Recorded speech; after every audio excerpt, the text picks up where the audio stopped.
So the first step of the Eightfold Path of Buddha was the right understanding, right? Which is basically the Four Noble Truths, that there is a dissatisfaction, and the cause of the dissatisfaction is the clinging or craving. It is possible to completely eradicate that dissatisfaction, and the way to do it is the Eightfold Path, right? So that is the right understanding. Now the second step of the Eightfold Path is the right thinking, samma sankalpa. Yeah. And when it comes to thinking, there are two types of thoughts. There are two broad categories of thoughts. One is unwholesome and second is wholesome, right? So the unwholesome thinking is more like the thoughts that originates from some defilements. For example, jealousy, right? The thought of jealousy, for example, right? Now that kind of a thinking or that kind of a thought process is neither good for us nor good for it is the environment around us, right? For example, if I'm having a thought of jealousy or possessiveness, or if I'm thinking bad, if I'm thinking, right, so if I have like a thought of jealousy, my thinking is more towards like I wish other person will fail, or something doesn't work out for him or something like that, right? That sort of thinking is going on inside my head. And when I'm having that kind of thinking, that kind of unwholesome thinking, I'm not feeling good, right? My internal state is very disturbing in that time, right? And the thoughts are also kind of a seed for our actions. So if the causes and conditions are right, that thing will also become an action, right? And that action will also harm other people. So that's the thing with the whole unwholesome thinking, right? It makes you feel uncomfortable. It makes people around you feel disturbed, right? So that is more like a unwholesome thinking. On the other hand, the wholesome thinking is more like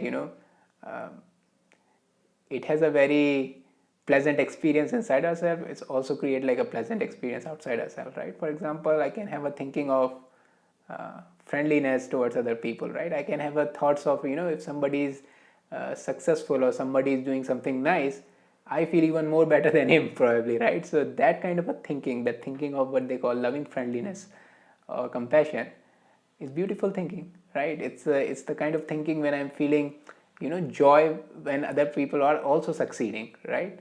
So that creates a beautiful state inside myself, and if I acted based on that, it also creates a beautiful environment outside myself, right? So these are the two broad categories: unwholesome thinking and wholesome thinking, right?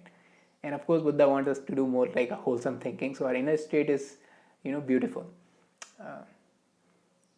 So that are the two kind of thinking.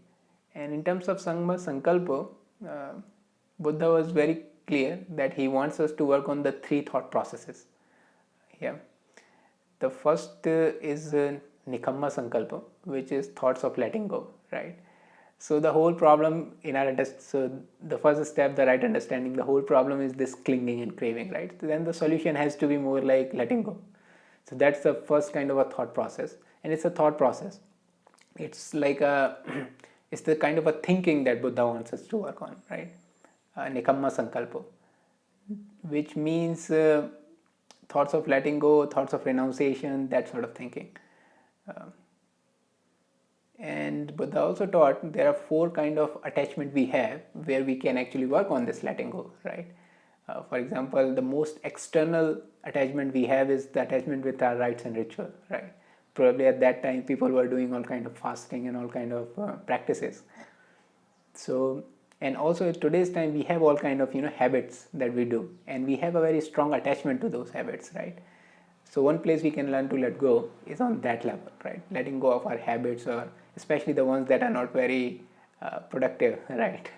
So letting go of those sort of habits in a way is a practicing of letting go of samma sankalpa, right? Then the second level of attachment we have is this attachment to our sense objects, right? This contact of the sense object and the kind of sensation that comes from there. We have a very strong attachment to that, right? So we can practice letting go in terms of our samma sankalpa there, right? The third kind of attachment we have is this attachment, and this is interesting. We have this attachment to our, beliefs, our opinion, our ideas, right? This sort of attachment to our internal state, right? And this is the reason why we fight so much. There's so much quarrel, and people are doing people are killing each other on these things, right? So this sort of attachment to our own ideas, our beliefs, and all these things, this is a very strong attachment, and this is where we can learn to practice letting go, right? And the final attachment that Buddha said is the attachment to self.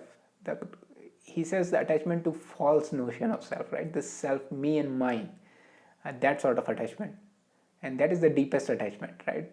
And so that's another place where we can learn to practice letting go, right? So this is the first kind of a thought process where Buddha is saying that you should be working on that, right? The thoughts of letting go, thoughts of renunciation.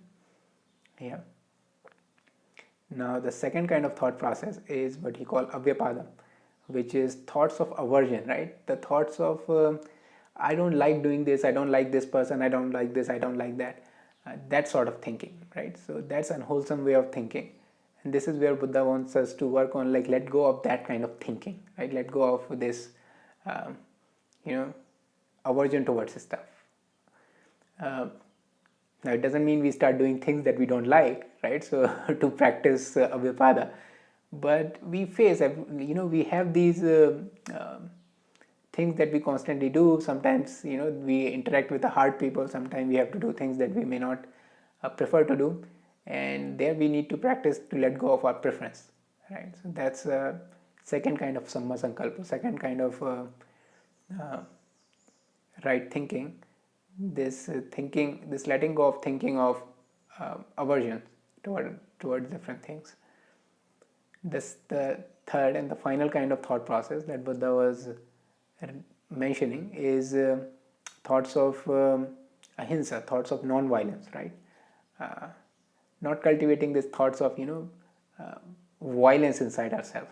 Instead of, it should be more like a non-violence, and it doesn't require so much explanation. It's kind of a self-explanatory thoughts of non-violence, ahimsa, right?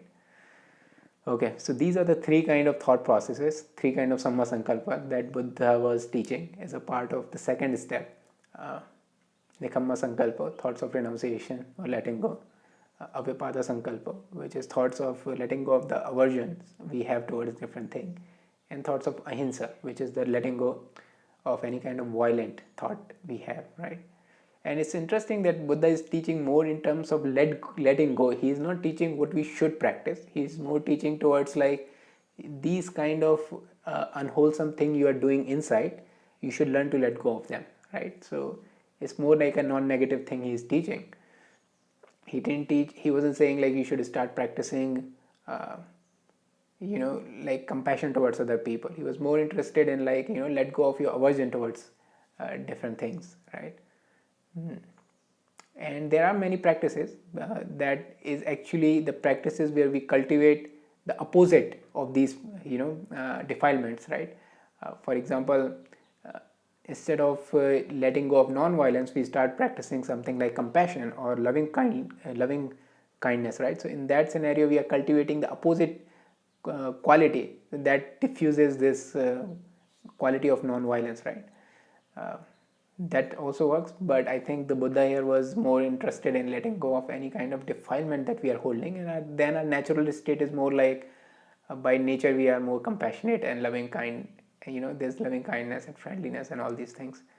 So this is the second step, samma sankalpa, right thinking. The first step, right understanding, samma ditti. Second step, samma sankalpa, right understanding. And the third step is samma vaca, right speech. And we'll take a look at that in the next video.